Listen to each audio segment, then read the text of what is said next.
चलता रहता है पाठशाला में अगली क्लास, जिसमें आपको बताऊंगा पहले मोदी पुतिन जिनपिंग साथ आए, अब ईरान और किम जोंग को बुलाया चीन का धमाकेदार शक्ति प्रदर्शन। 10,000 सैनिक, एक से एक आधुनिक हथियार। चीन वो करने जा रहा है जो ट्रंप की दादागिरी की हवा निकाल देगा क्या? और दुनिया में भारत रूस चीन की दोस्ती के चर्चे, लेकिन पीएम मोदी ने किस दोस्त के लिए बड़े मंच से मुंह मोड़ लिया? एससीओ में पीएम मोदी के सामने शहबाज शरीफ की घनघोर बेइज्जती के बाद मुनीर चीन क्यों गया है? अब इस सब के बारे में आपको बताता हूं। चीन में एससीओ समिट के दौरान मोदी, जिनपिंग और पुतिन की केमिस्ट्री देखकर ही ट्रंप जो दादागिरी कर रहे थे उनका दिमाग तो झंझना गया होगा। लेकिन अब तो चीन वो करने जा रहा है जिससे ट्रंप को 440 वोल्ट का करंट लग सकता है। शी जिनपिंग चीन के इतिहास की सबसे बड़ी विक्ट्री डे परेड करने वाले हैं। इसमें चीन के एक से बढ़कर एक हाईटेक हथियारों की परेड निकलने वाली है। यह ऐसी परेड होगी, या इस परेड में चीन ऐसा कुछ करने वाला है जिससे डोनाल्ड ट्रंप का बीपी ऊपर नीचे हो सकता है। भाई, ट्रंप तो पहले ही तब से हिले हुए हैं जब से मोदी, पुतिन और जिनपिंग को एक साथ हंसते खिलखिलाते देखा होगा। अब जब जिनपिंग अपना शक्ति प्रदर्शन करेंगे तो ट्रंप को और तगड़े झटके लगेंगे, क्योंकि चीन की विक्ट्री डे परेड में ऐसे ऐसे देशों के राष्ट्राध्यक्ष शामिल होंगे जो ट्रंप और अमेरिका के कट्टर दुश्मन हैं। चीन की विक्ट्री डे परेड में बड़े बड़े नेता आ रहे हैं, लेकिन पीएम मोदी क्यों इस परेड के लिए चीन में नहीं रुके? वो क्यों इसमें शामिल नहीं हो गए? किस दोस्त के लिए नरेंद्र मोदी ने इस बड़े मंच से मुंह मोड़ लिया, वो भी आपको बताऊंगा। यह भी दिखाऊंगा कि एससीओ में पीएम मोदी के सामने शहबाज शरीफ की घनघोर बेइज्जती के बाद फर्जी फील्ड मार्शल पाकिस्तान वाला मुनीर, वो चीन क्यों गया है। लेकिन पहले ये जो धमाकेदार शक्ति प्रदर्शन है, पहले मोदी, पुतिन और जिनपिंग वाला, और अब ये जरा इसका ट्रेलर देखिए। वैसे तो चीन पिछले 80 सालों से विक्ट्री डे परेड का आयोजन करता रहा, लेकिन इस बार चीन की विक्ट्री डे परेड कई मायनों में ग्रैंड बताई जा रही, क्योंकि इसका मकसद सिर्फ चीन की मिलिट्री पावर दिखाना नहीं है, बल्कि इस परेड में ट्रंप को सीधी चुनौती देने के मंसूबे दिख रहे हैं, जिसके बारे में आपको आगे बताऊंगा। लेकिन पहले चीन की विक्ट्री डे परेड की बात कर लेते हैं। सेकेंड वर्ल्ड वॉर के दौरान जापान के सरेंडर को चीन विक्ट्री डे के तौर पर मनाता है। हर साल 3 सितंबर को बीजिंग के थियानमेन स्क्वायर पर विक्ट्री डे परेड होती है, जिसके जरिए चीन अपनी सैन्य ताकत को दुनिया के सामने पेश करता है। चीन का दावा है कि इस बार वो अपने इतिहास की सबसे बड़ी विक्ट्री डे परेड करने वाला है। आप इस वक्त जो वीडियो देख रहे हैं, ये चीन की विक्ट्री डे परेड के ही पुराने वीडियो हैं, जिसमें तोप, गोले, टैंक, फाइटर जेट्स, मिसाइलों का कितना विशाल प्रदर्शन हो रहा है वो दिख रहा है। लेकिन इस बार कहा जा रहा है इससे भी बड़ा आयोजन चीन करने जा रहा है। आप ये वीडियो देखकर ही अंदाजा लगा लीजिए कि इस बार चीन की विक्ट्री डे परेड और कितनी बड़ी होने वाली है। लेकिन इस बार की विक्ट्री डे परेड सिर्फ हथियारों की बात नहीं है बॉस। वहां चीन ने जिन जिन को बुलाया है वो इसको ग्रैंड बना रही है। वो जियोपॉलिटिक्स के हिसाब से इसका बड़ा संदेश दे रही है। इसे लेकर चीन दावा कर रहा है कि ऐसी मिलिट्री डे परेड चीन क्या दुनिया में पहले कभी नहीं हुई हो। चीन की इस परेड में 10,000 सैनिक हिस्सा लेंगे और चीन कई ऐसे हथियारों को दुनिया के सामने लाएगा जिनको उसने अभी तक छिपा के रखा था। इस परेड में चीन अपने fighter jet, missile defence system और हाइपरसोनिक मिसाइलों का प्रदर्शन करने वाला है। लेकिन चीन पहली बार अपनी DF-26 intermediate range ballistic missile भी दुनिया के सामने प्रदर्शित कर सकता है, कहा जा रहा है। इसके अलावा चीन अपनी नई एंटी शिप मिसाइल यिंग का भी प्रदर्शन करेगा। इस बार परेड में चीन लेटेस्ट हथियारों जैसे under water drone, laser defence system और नई पीढ़ी की परमाणु मिसाइलों का भी प्रदर्शन करेगा। चीन में एक तस्वीर बड़ी वायरल हो रही है। तस्वीर में तिरपाल से ढका हुआ एक विशाल वाहन दिखता है, ये देखिए।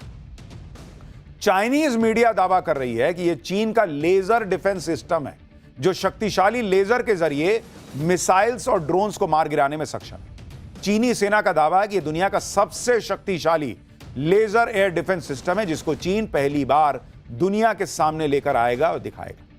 लेजर डिफेंस सिस्टम नए जमाने का एयर डिफेंस सिस्टम होता है, जिसमें हाई पावर लेजर का इस्तेमाल होता है, जिसे जमीन पर तैनात किया जा सकता है।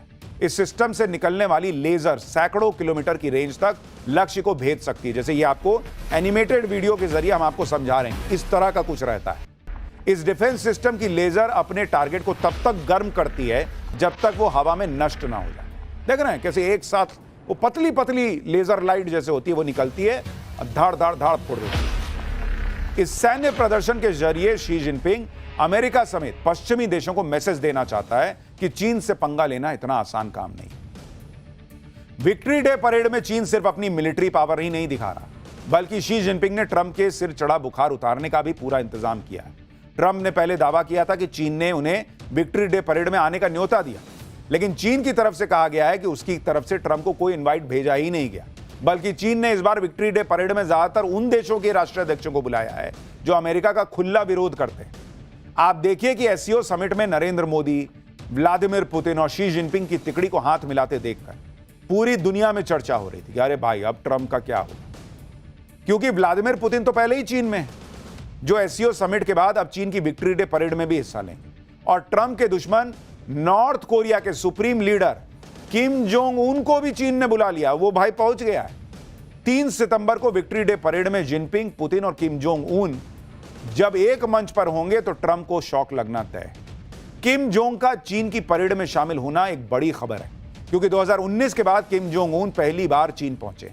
दिसंबर 2011 में अपने पिता की मृत्यु के बाद सत्ता संभालने के बाद से आज से पहले किम जोंग उन ने किसी भी बहुपक्षीय सम्मेलन या विदेशी नेताओं से जुड़े किसी कार्यक्रम में हिस्सा लिया ही नहीं। किम जोंग ने चीन पहुंचकर ट्रंप को ठेंगा दिखा दिया, क्योंकि अभी कुछ दिन पहले ही ट्रंप किम जोंग की तारीफ कर रहे थे। ट्रंप अपने पहले कार्यकाल में 3 बार किम जोंग से मिल चुके हैं और अब चौथी बार किम जोंग से मिलने की प्लानिंग कर रहे थे। ट्रंप तो ये तक कह चुके हैं कि वो किम जोंग के प्यार में पड़ चुके हैं और वो किम के साथ गोल्फ खेलना चाहते हैं।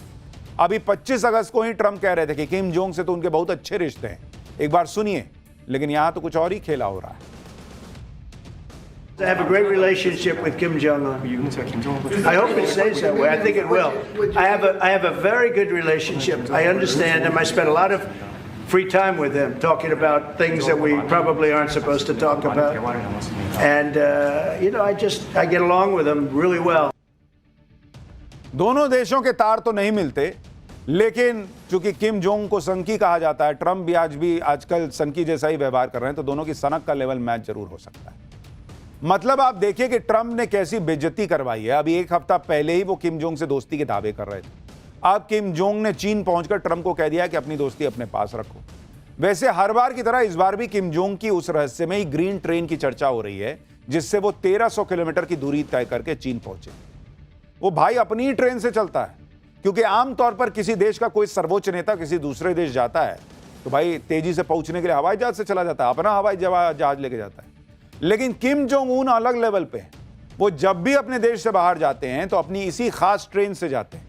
किम इसी ट्रेन से चीन, रूस और वियतनाम की यात्रा कर चुके हैं। सितंबर 2023 में जब किम जोंग रूस यात्रा पर गए थे, तब भी इसी ट्रेन में गए थे। आप जो वीडियो देख रहे हैं उसमें मॉस्को पहुंचने के बाद किम जोंग की ट्रेन की सफाई हो रही है। आप देख रहे हैं, ट्रेन चलता जा रहा है, भाई साफ करता जा रहा है। किम जोंग उनकी इस ट्रेन का नाम सनशाइन है। यह ट्रेन किसी चलते फिरते गोपनीय किले की तरह है, जिसमें 10 से 15 डिब्बे होते हैं। यह ट्रेन बुलेट और बम प्रूफ है। इसमें कई तरह के खतरनाक हथियार फिट हैं। ट्रेन में किम जोंग के खास कमांडो और डॉक्टर्स की टीम भी चलती है। किम जोंग विदेश में भी अपनी बुलेट प्रूफ कार से चलते हैं और ये कारें ट्रेन में ही रखकर ले जाई जाती हैं। इस वीडियो में देखिए कैसे किम की बुलेट प्रूफ कार को पार्क किया जा रहा है। ट्रेन में लेके भाई अपना कार चल रहा है। किम जोंग उन चीन में, पुतिन चीन में, शी जिनपिंग ने जबरदस्त पावर शो का इंतजाम कर रखा है। अब आप अंदाजा लगाइए कि बीजिंग के थियानमेन स्क्वायर पर जब हजारों चीनी सैनिक मार्च कर रहे होंगे, चीन अपने हथियारों का लाव लश्कर दिखा रहा होगा और परेड के मंच पर पहली बार एक साथ अमेरिका के 3 बड़े दुश्मन खड़े होंगे, तो ट्रंप के लिए क्या मैसेज जाएगा। लेकिन जिनपिंग ने माफ कीजिएगा, सिर्फ पुतिन और किम जोंग को ही नहीं बुलाया, बल्कि ऐसे ऐसे देशों के नेताओं को इनवाइट किया है जो ट्रंप के कट्टर दुश्मनों की कैटेगरी में आते हैं। पुतिन और किम जोंग तो आएंगे ही, ईरान के राष्ट्रपति मसूद पेजेश्कियन भी चीन की विक्ट्री डे परेड में शामिल होंगे। इसके साथ ही करीब 26 देशों के नेता परेड में शामिल हो सकते हैं, लेकिन सर्बिया और स्लोवाकिया के अलावा कोई यूरोपीय देश या पश्चिमी देश का नेता इसमें शामिल नहीं होगा। अब आप यह भी सोच रहे होंगे कि चीन की विक्ट्री डे परेड में नरेंद्र मोदी क्यों नहीं होंगे, क्योंकि ऐसा तो हो नहीं सकता कि जिनपिंग ने नरेंद्र मोदी को इन्वाइट ना किया हो। बात सही भी है, चीन ने भारत को भी न्योता दिया था, लेकिन भारत की तरफ से इस परेड में शामिल होने की असमर्थता जता दी गई। इसकी वजह है पीएम मोदी की दूरदर्शिता और भारत की डिप्लोमेटिक पॉलिसी। दरअसल चीन दावा करता है कि दूसरे विश्व युद्ध के दौरान जापान ने चीन के बड़े हिस्से पर हमला किया था। जापानी सैनिकों ने चीन पर क्रूरता की हदें पार करके लाखों चीनी लोगों को मारा था, लेकिन विश्व युद्ध के अंत में चीन ने जापान की सेना को हराकर जीत हासिल की थी। जापान पर अपनी उसी जीत का जश्न मनाने के लिए चीन हर साल विक्ट्री डे परेड आयोजित करता है और अपनी ताकत का प्रदर्शन करता है। लेकिन भारत ने इस परेड से दूरी बनाई और मैसेज दिया है कि चीन से संबंध सुधारने के लिए भारत जापान के साथ अपनी दोस्ती को दरकिरार नहीं कर सकता। यह है नया भारत बॉस कि ठीक है, पुतिन से दोस्ती है, जिनपिंग से रिश्ते सुधारने की बात चल रही है, चलो ठीक है, ट्राई कर रहे हैं, लेकिन इसके लिए जापान जो अपना दोस्त है उसको छोड़ देंगे, ये नहीं। आप देखिए कि चीन जाने से पहले प्रधानमंत्री मोदी जापान ही गए थे, जहां उनका जोरदार स्वागत हुआ था। प्रधानमंत्री ने कहा था कि भारत और जापान मिलकर एशिया की सदी को मजबूत करेंगे। जापान भारत में अगले 10 साल में 68 अरब डॉलर का निवेश करने वाला है, यानी भारत और जापान की दोस्ती पहले से ज्यादा मजबूत होने वाली है। एक्सपर्ट्स के मुताबिक चीन की परेड से दूरी बनाकर भारत ने जापान की संवेदनाओं का ख्याल रखा। एससीओ में मौजूद रहकर भारत क्षेत्रीय सहयोग और कूटनीतिक संवाद का हिस्सा बना भी है, लेकिन चीन की परेड से दूरी बनाकर अपनी स्वतंत्र विदेश नीति पर भारत ने जोर दिया है और ऐसा करके भारत ने अपनी रणनीतिक संतुलन नीति का भी परिचय दिया है। पीएम मोदी एससीओ की बैठक खत्म होने के बाद चीन से वापस लौट आए, लेकिन मोदी के लौटते ही पाकिस्तान का फेल्ड फील्ड मार्शल असीम मुनीर दौड़ा दौड़ा चीन गया। लेकिन दिलचस्प बात यह है कि असीम मुनीर का रंग ढंग बिल्कुल बदला हुआ नजर आया। मुनीर फौजी वर्दी में नहीं बल्कि सूट बूट पहनकर चीन पहुंचा है और वहां शहबाज शरीफ के होते हुए खुद दुनिया भर के नेताओं से मिल रहा है। मजे की बात देखिए कि मुनीर जब शी जिनपिंग से मिला तो शहबाज शरीफ खुद उसका इंट्रोडक्शन करवा रहे हैं। आप शक्ल देखिए शहबाज शरीफ की, मुनीर के आगे शहबाज शरीफ की क्या हैसियत है, आप इसको समझ रहे होंगे। कल ही हमने आपको बताया था कि शहबाज शरीफ ने जिस तरह एससीओ समिट के दौरान अपनी और पाकिस्तान की बेइज्जती करवाई है, उससे मुनीर को बड़ी तकलीफ हुई होगी और आज यह साबित भी हो गया। शहबाज शरीफ की बेवकूफियों को देखकर मुनीर जो है वो चीन पहुंच गया। पहले खबर थी कि शहबाज शरीफ अकेले ही विक्ट्री डे परेड में शामिल होंगे, लेकिन अब इस परेड में असीम मुनीर पाकिस्तान का प्रतिनिधित्व करेगा। सिर्फ इतना ही नहीं, लेकिन मुनीर का प्लान सिर्फ चीन की विक्ट्री डे परेड में शिरकत करने का नहीं, बल्कि वो शहबाज शरीफ को पूरी दुनिया के सामने किनारे करने का प्लान बनाकर भी चीन पहुंचा है। मुनीर ने चीन पहुंचकर सबसे पहले ईरान के राष्ट्रपति के साथ द्विपक्षीय मुलाकात की। पाकिस्तान में खबर चल रही है कि मुनीर चीन में रूस के राष्ट्रपति पुतिन से मुलाकात करने की कोशिश में है। इतना ही नहीं, मुनीर चीन में मौजूद एससीओ के सदस्य देशों के साथ भी द्विपक्षीय मुलाकातों में शामिल होगा। अब बताइए, पाकिस्तान का प्राइम मिनिस्टर वहां बैठा हुआ है, मुनीर जाके मीटिंग करेगा। दरअसल ट्रंप की गोद में बैठकर मुनीर बहुत इतरा रहा था, लेकिन चीन ने उसे ऐसी घुड़की दी कि मुनीर के होश ठिकाने आ रहे हैं, इसलिए अब वो जिनपिंग की खुशामद करने पहुंचा। लेकिन पाकिस्तान में एक्सपर्ट्स भी कह रहे हैं कि मोदी को कुछ करने की जरूरत नहीं है, पाकिस्तान खुद बर्बाद हो जाएगा। तो ये सब चल रहा है इस वक्त और बहुत सारी चीजें चल रही हैं, लेकिन जब बर्बादी की बात हो रही है, भाई साहब, जो बाढ़ बारिश बर्बादी कर रही है, जरा उसका चैप्टर भी देखिए। दिल्ली में बाढ़ का खतरा, नोएडा में रेड अलर्ट, गुरुग्राम फुल जाम, बारिश के कोहराम का फुल चैप्टर खोलता हूं। बाढ़ बारिश की तबाही की ऐसी तस्वीरें जिसने पिछली हर तबाही को पीछे छोड़ दिया है। इस वक्त भारी बारिश से देश के कई हिस्सों में बड़ी तबाही मची है। पंजाब, जम्मू, भाई साहब बहुत बुरा हाल है। पहाड़ों पर तो पहले से भी आफत थी, लेकिन इस बीच अब खतरा हाईटेक शहरों तक बढ़ने लगा है। दिल्ली में यमुना खतरे के निशान से ऊपर बह रही है, कई इलाकों में पानी भर गया है। नोएडा में भारी बारिश का रेड अलर्ट जारी किया गया, बारिश रुकने का नाम नहीं ले रही। गुरुग्राम का क्या हाल हो गया है, उसकी बात तो कल से सारे लोग कर रहे हैं कि भाई साहब गजब ट्रैफिक जाम लग गया, लोग अपने अपार्टमेंट में फंस के रह गए। ऐसा जाम लगा रहा कि लोग घंटों सड़क पर फंसे रह गए। कुल मिलाकर बारिश ने बड़े बड़े शहरों में भी कोहराम मचा दिया।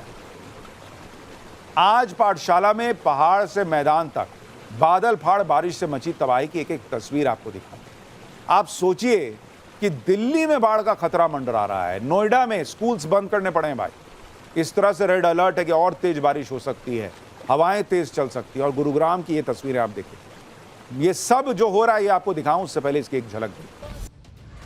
अब से कुछ देर पहले ही हमारे पास जम्मू कश्मीर से तस्वीरें आई। ये तस्वीरें जम्मू कश्मीर के डोडा की, जहां बारिश की वजह से कमजोर होकर पहाड़ का एक बड़ा हिस्सा पूरी तरह से गिरा। आप देखिए कैसे पूरा लैंडस्लाइड हुआ।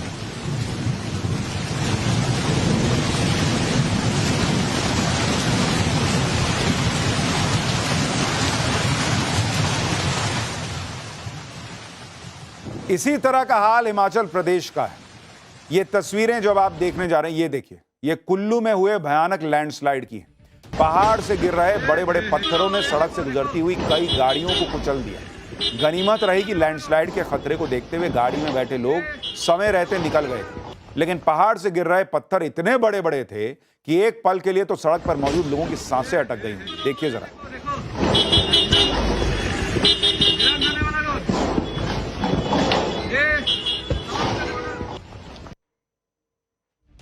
लैंडस्लाइड की कुछ ऐसी ही डराने वाली तस्वीरें सोलन से भी आई। वहां भी लगातार हो रही बारिश की वजह से अचानक पहाड़ का बड़ा हिस्सा टूटकर गिरने लगा। बड़े बड़े पत्थरों के साथ गिर रहे मलबे की वजह से वहां से गुजर रहा शिमला हाईवे बंद हो गया और हाईवे से गुजर रहे लोगों ने भी जान बचाने के लिए आनन फानन में अपनी गाड़ी को वापस घुमा लिया। हिमाचल में बादल फाड़ बारिश की वजह से पहाड़ लगातार दरक रहे हैं। किन्नौर की तस्वीर देखिए, जहां नाथपा डैम साइट के पास पहाड़ का बड़ा हिस्सा टूटकर नीचे से गुजर रही सड़क पर आ गया। कुछ देर के लिए तो ऐसा लगा मानो पहाड़ से मलबे की बारिश हो रही है। लगातार हो रहे लैंडस्लाइड को देखते हुए हिमाचल में प्रशासन ने लोगों से अलर्ट रहने की अपील भी की। हिमाचल में एक तरफ लैंडस्लाइड ने लोगों को डरा रखा है, दूसरी तरफ लोग लगातार टूट रहे मकानों की वजह से भी दहशत में। ये तस्वीरें कुल्लू के पास एक बस स्टैंड की हैं, जहां बारिश की वजह से हुए लैंडस्लाइड की चपेट में एक मकान आ गया। बारिश की वजह से मलबा और पत्थर धीरे धीरे ढलान की तरफ खिसकने लगे। देखते ही देखते एक बड़ा हिस्सा टूटकर गिरा और वहां बने एक मकान को भी अपनी चपेट में ले लिया।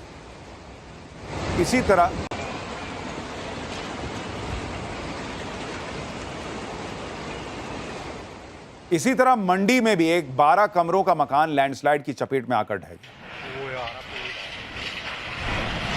भारी बारिश से मची तबाही के बीच हिमाचल के कुल्लू में एक बार फिर उफनती नदी में सैकड़ों टन लकड़ियां बहती हुई नजर आई। इससे पहले 24 जून को भी कुल्लू में इसी तरह